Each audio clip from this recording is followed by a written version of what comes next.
What's up, everybody? Welcome to another episode of the One Deeper podcast. It's me again.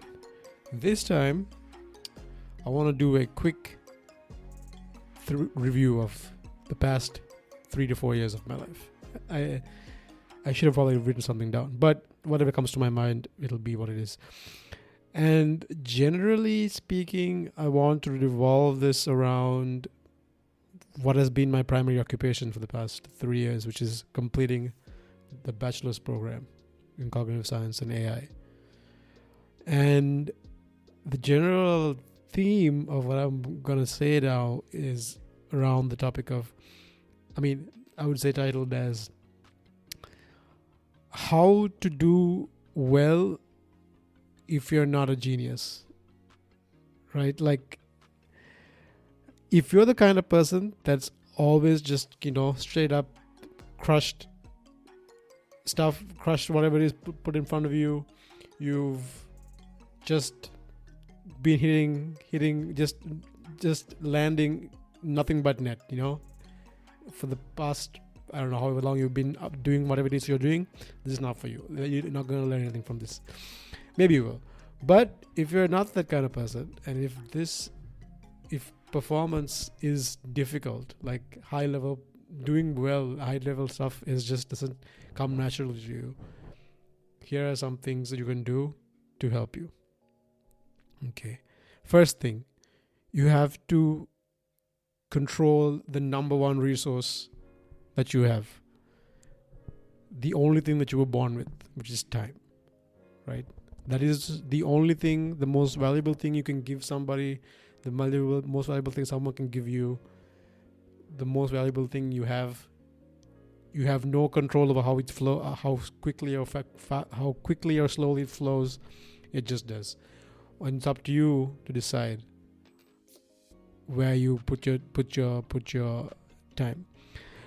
For the past 3 years or so, I've basically thought of my life as a video game, right? Because I've had to stop playing video games because they're so good and they're so engaging that it's almost unfair to ask real life to compete with them.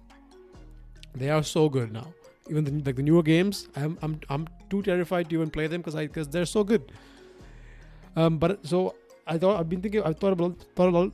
a lot about why they are so engaging, and I've basically, what I've learned is that the reason why these games are so engaging, the reason why video games are so addictive, certain types of video games are addictive to certain personalities, or and why young men especially love playing video games, is in a sense it hijacks a lot of the built-in cognitive machinery that has been evolved to deal with real life things, right? For example, a common feature of certain games is grinding, right? It's called grinding, and that is basically like running around the map, doing menial, like little things, sequential things to collect gold or collect whatever the experience, whatever it is, so you can go and do like a fight the big boss or buy this new item. That's life. Like, that's so much of life. And if you're stuck playing these virtual environments, which are so richly stimulating and hit those buttons so well, it's really hard to stay motivated to do the same thing in real life. So basically, I've thought of a lot about how I just structure my life as if it is a video game that I want to play, and what are the side quests that I want to go on, like what are the poor people I want in my party, those are like fundamental video game questions, and I think they can apply very well to life. So that's one thing. And how do you do this? Like, I think if you can take control over this, over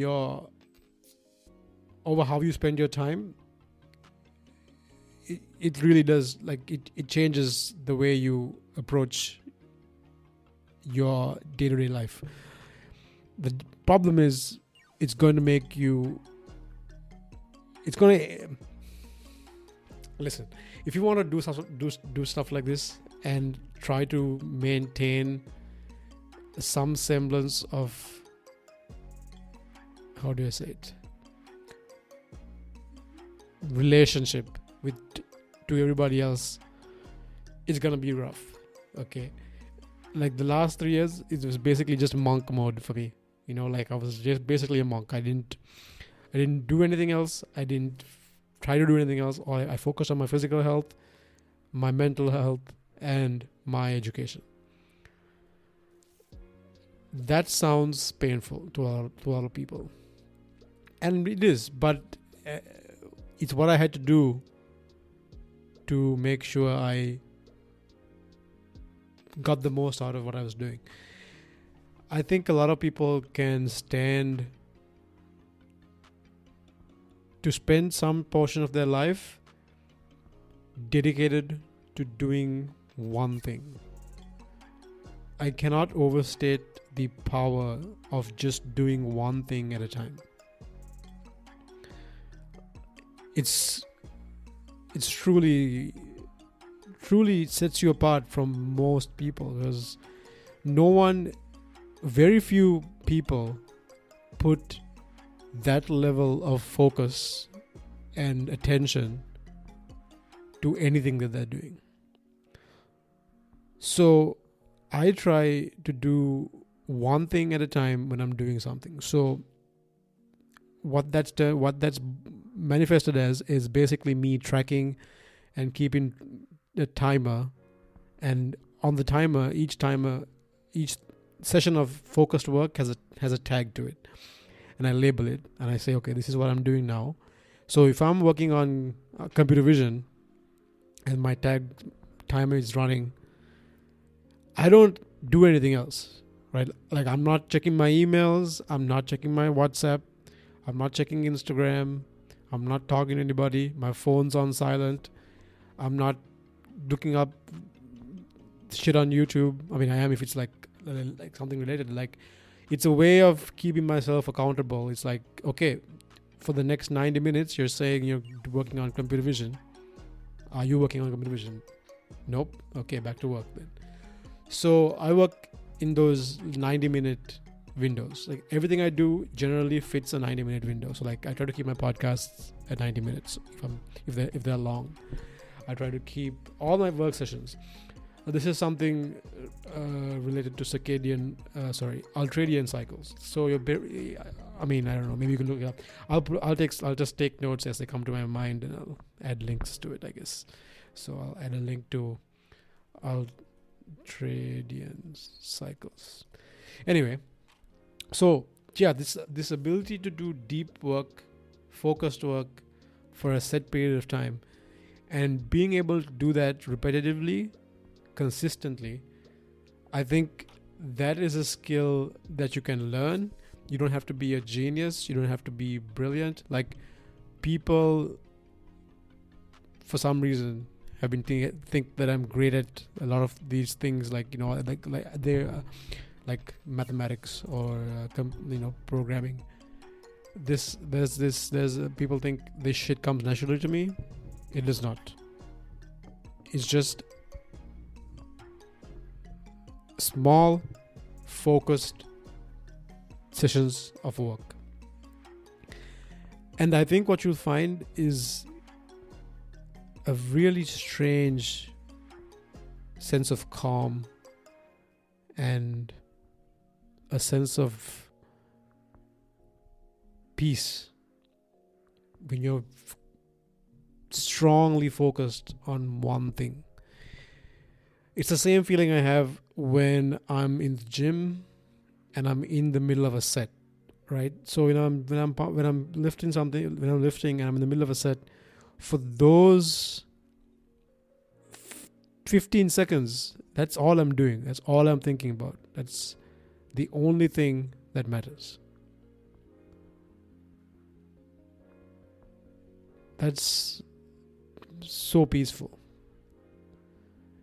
And it's not always easy, but I think if you can build this skill to just say, okay, I'm going to sit down for this much time, and I'm going to do this one thing at a time, it really, really changes the way you do things, and it makes you way more productive than you think. You think the popular notion is that you have to be doing a bunch of things at the same time to be productive, but actually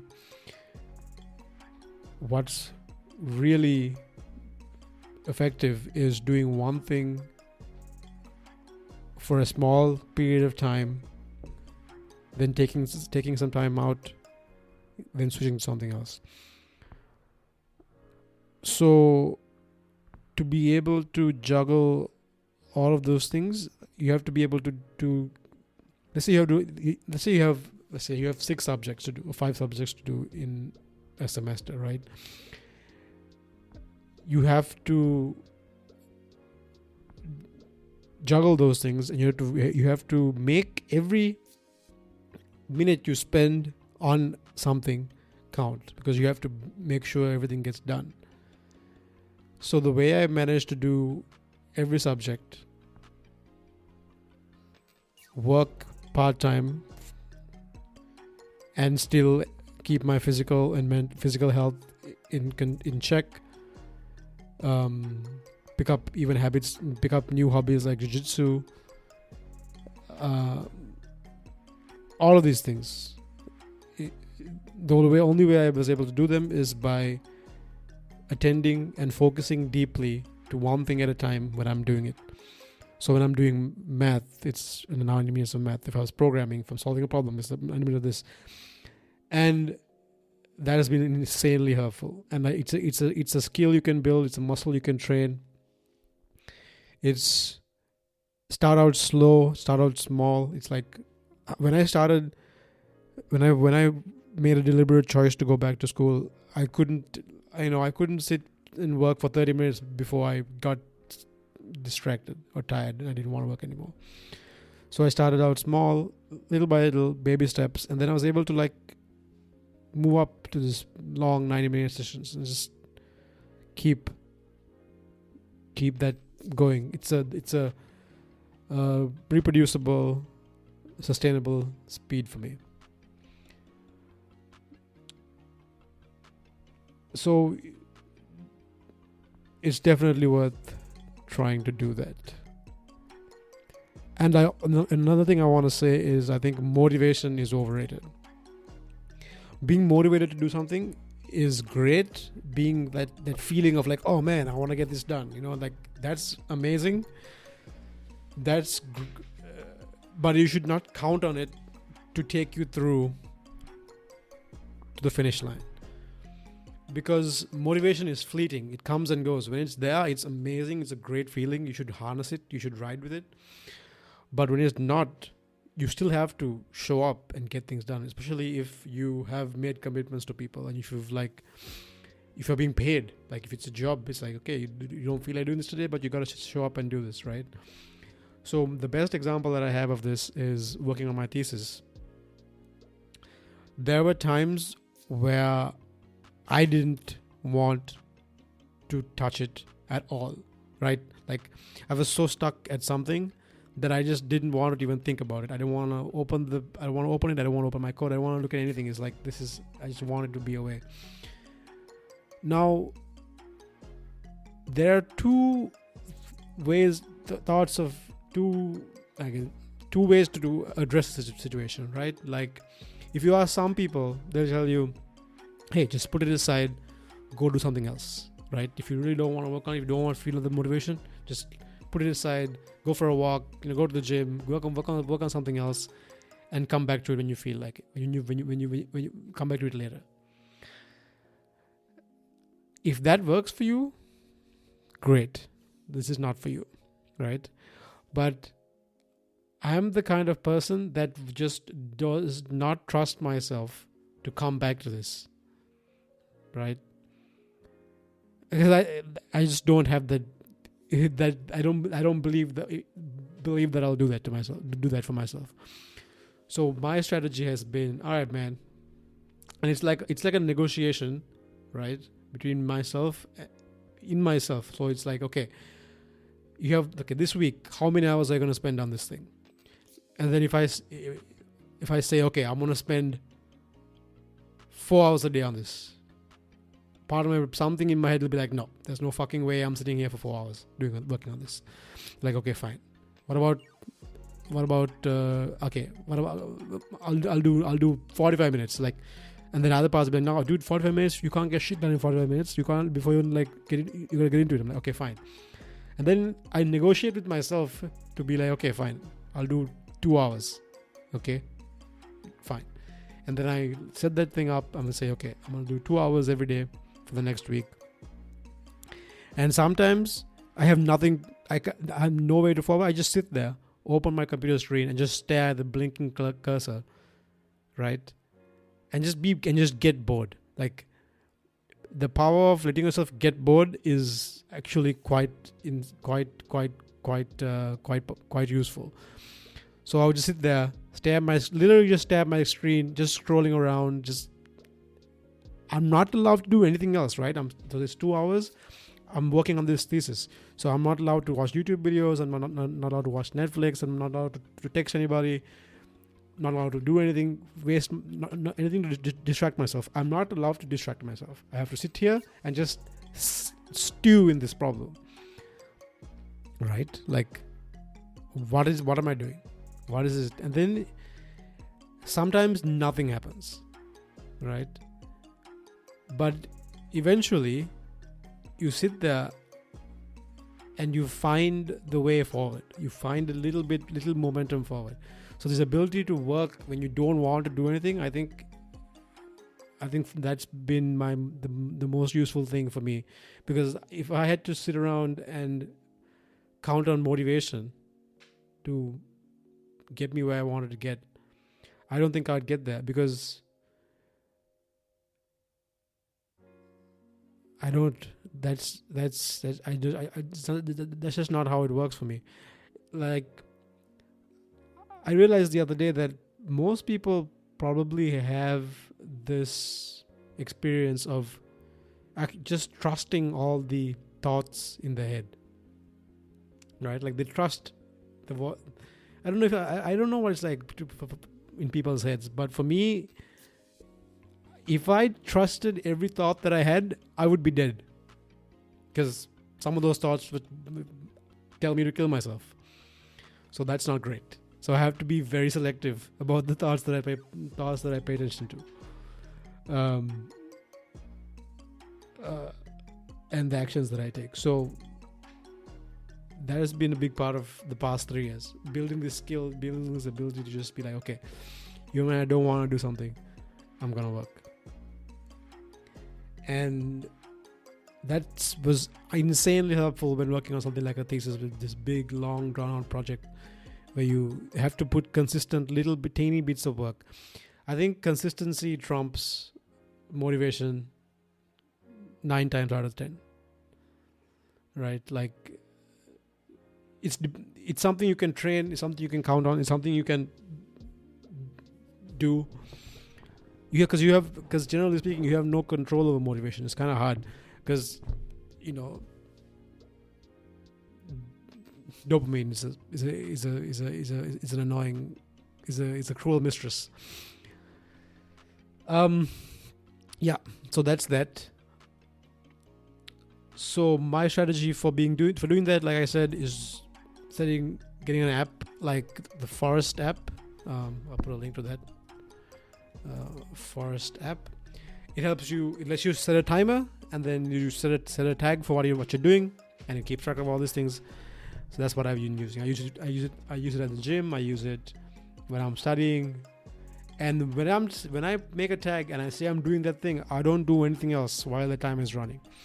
That's it has become so unbelievably useful now, because it's just a trigger now. So if I set a timer and start it, like, my brain, it's just it flips a switch, and I just don't get distracted.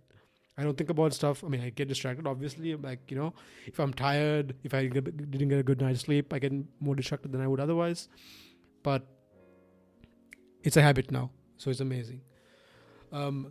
So that's good.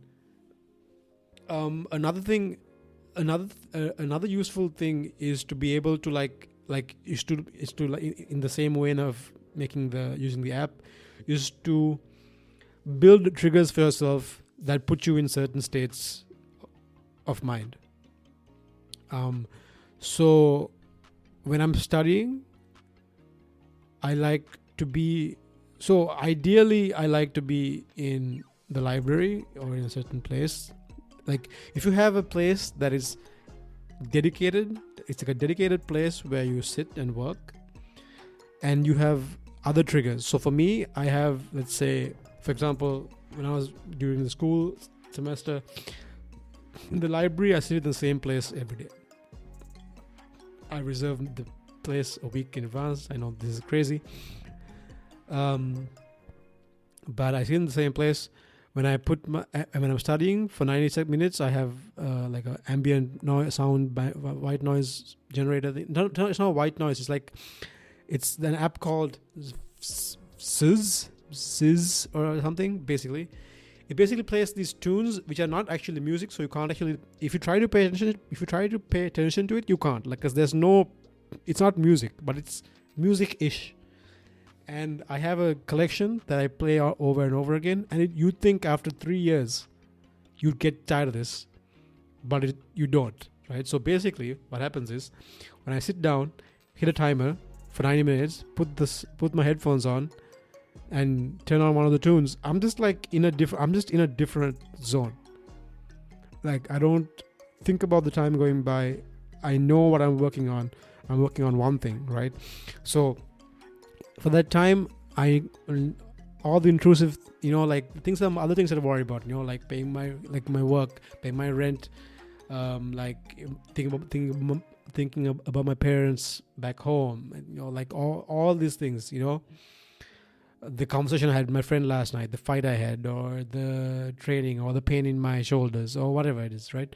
All those things sort of fall away. They don't disappear completely. They just get muted. And I'm able to just work on this one thing for a while. I love that. So it's very helpful. So you should definitely try to set up like triggers like that for you.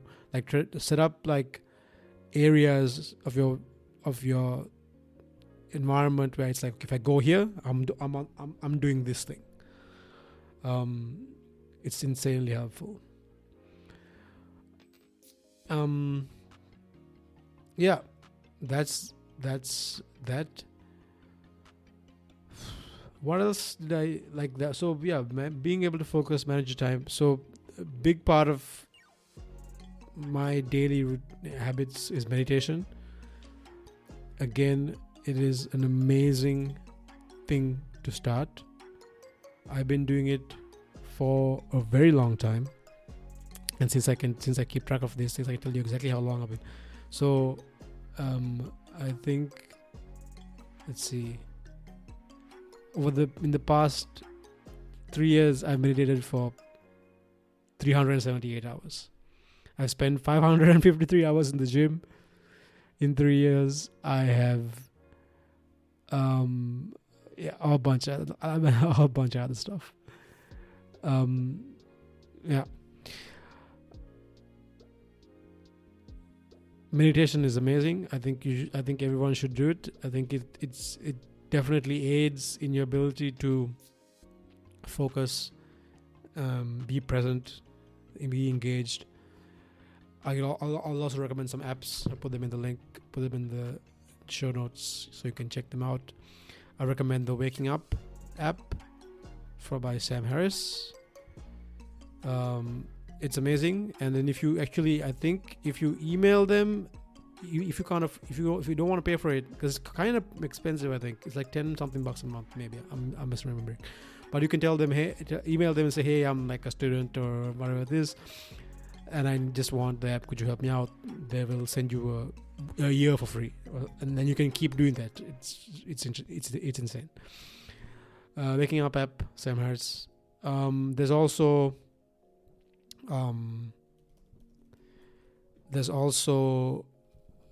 the Headspace app, which I've also really enjoyed. And there's the Calm app, which is also very nice.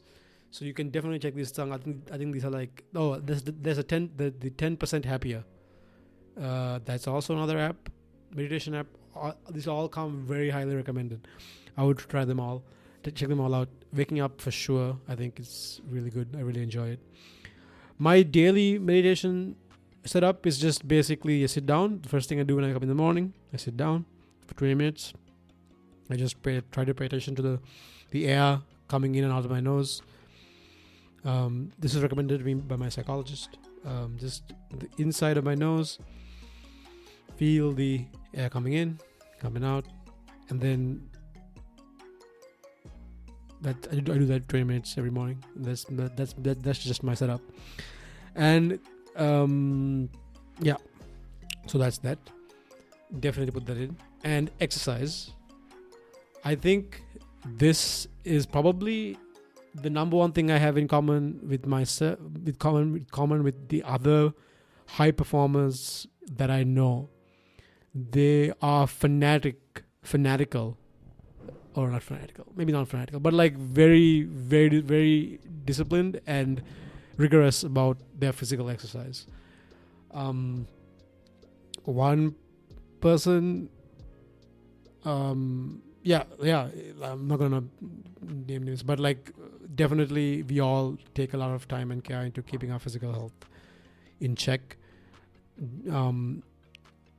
So usually my usual routine Monday to Friday is wake up, meditate, work out for 20 minutes.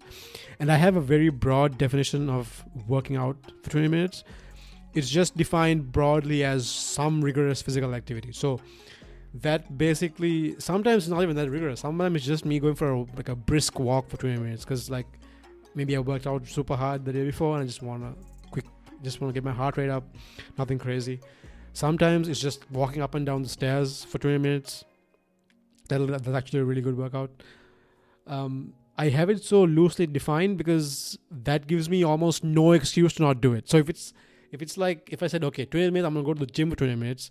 There are all these other things that could happen. Maybe it's like all these things would happen. Gym could be closed, blah, blah, blah. That I would eventually be able to use as an excuse to say, no, can't do it today. So I have it defined very broadly as 20 minutes of exercise in the morning. This could be a quick like sprints. It could be like I'll do like a 30-second sprint, 10 minute, 2 minute, like 1 minute walk, 30-second sprint, 1 minute walk. It could be jumping ropes. It could be doing the heavy bag. It could be being on the bike for 20 minutes. Whatever it is, 20 minutes in the morning of rigorous physical activity, get my heart rate up, get a sweat going. It's really helpful. So because it also like this also helps you to set the start of the day, so your body knows, okay, the day has started. Get your adrenaline, get your cortisol up. Get early in the day so you can go to sleep and relax better later in the day. 20 minutes rigorous work, exercise, physical exercise, and try to get sunlight in your eyes in the morning. Like this is super helpful, especially if you have trouble sleeping like I do. Get up in the morning. So my usual routine, here's my morning routine. Get up in the morning. First thing, meditate 20 minutes. Then after 20 minutes, I drink some electrolytes to get because when you're sleeping for 8-9 hours, you're just not drinking anything. So electrolytes to hydrate. And depending on what the schedule, so sometimes I'll work out immediately after this, but sometimes I want to go to the gym and the gym doesn't open that early, so I just do a 90-minute session of work, studying or whatever it is I'm working on before I hit the gym for 20 minutes. I would actually prefer to do everything before. But there's also some evidence that, like, for example, if you study and then you get your dopamine spiked afterwards, it improves retention. But it's not worth it. I think that's way too nitpicky. But I think if you can just keep the meditate, workout, do the thing, so it's really nice. So yeah, that's like my morning. It like blocks up my morning, right? And then the rest of the day, I found that if I put working out off to the end of the day, the chances of me just coming up with a reason not to do it is so high.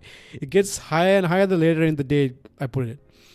So in the morning, by the time I'm like done with these things, it's like, oh, it's all good, like I've hit these things, it's gonna be fine. Wake up, meditate, work out, then get to work. Also, I drink coffee, but I don't drink it immediately when I wake up. I wait about 90 minutes. There's some evidence showing that this helps you stay more alert longer in the day. So basically what happens is when you wake up, to get you to wake up, your body releases, your level of cortisol has to go up for you to get to wake up. And there's a natural peak in cortisol after you wake up in the morning. And it happens sort of like an hour and a half ish after you wake up. So what you don't want to do is get up in the morning and have the first thing you do have a cup of coffee, because then you spike in the cortisol, the adrenaline, cortisol, and it fucks with that natural spike that happens in your brain. So put it off a little bit, then ride the high throughout the day. Yeah, that's sort of how I do it. And then like a work day for me usually looks like wake up, meditate, work out, meditate. Depending on how the day is structured, I either go do an hour of work, and then 90 minutes after I wake up, drink my coffee, and then I work. So I do 90 minutes of work, then I take 10 minutes to take a small walk, or I'll do a non-sleep deep rest protocol. Non-sleep deep rest. I'll put some links to that. Sorry. And then between every 90 minutes, I take one of those naps. It's either a 10-minute non-sleep deep rest, which is basically like a short meditation, or a walk around the forest real quick. And then I get back to work, and I work, and then I should probably mention that I do intermittent fasting. So I only eat for a short period of the time during the day, and that's usually like an hour. I have an hour at the end of the day. So usually I'm only eating once a day, generally speaking. So I'll wake up, I'll do everything fasted all day with just caffeine and then water. And I find that really helps my productivity. I don't feel the afternoons lag that much. I don't feel that sleepy. And then I come home and enjoy, and at the end of the day, I enjoy a good meal. So my work day usually ends at like 6, and then I come home, cook dinner, and eat. And then I eat till about, and I love food. I'm a big guy. I work out a lot. I train super hard. So I eat whatever I like to eat. I enjoy myself, but I don't eat sugar. I try to avoid it as much as humanly possible. Added sugar, I mean. So and during the week I don't eat fruits. Either. I limit that to the weekends, if at all. Yeah, and then I watch just like everybody else. I like watching movies. I like TV shows. I love movies. I love TV shows. Honestly, I love storytelling and I love stories. So I'm a huge fan of any form of storytelling. So my current routine: eat while I'm watching a movie or like watching Netflix, a show I enjoy. Then before bed, I usually read for about 10, 15, 20 minutes. Right now I'm reading Dune. It is awesome. I didn't believe the hype a little bit, because I was like, okay, what's the big deal? Because as far as I'm concerned, Lord of the Rings is king. That it's just I don't know how you could, but anyway, different genre, I guess, but still incredible. But Dune, I'm almost done. I just started book 3 today. I get the hype, like some of the descriptions and the way they it's pretty good. So I'm reading that. So I read and then I go to bed. And I sleep with eye mask, earplugs, deep, nice sleep. In terms of supplements, I take creatine every day, 10 grams of creatine, a lot of cognitive and physical performance benefits. Fish oil, 2000 milligrams every day. Vitamin D, 8000 IU every day. And then magnesium, potassium, sodium supplement. Sometimes I take something called what the hell is it called? Inositol. It helps you. It helps you relax, fall asleep faster. Sometimes I take theanine, which is green tea extract, also to help you relax sometimes before bed. But it can give you crazy dreams, so watch out for that. And that's it. And also, like, I have my medication that I take for my psychiatrist, so there's that also.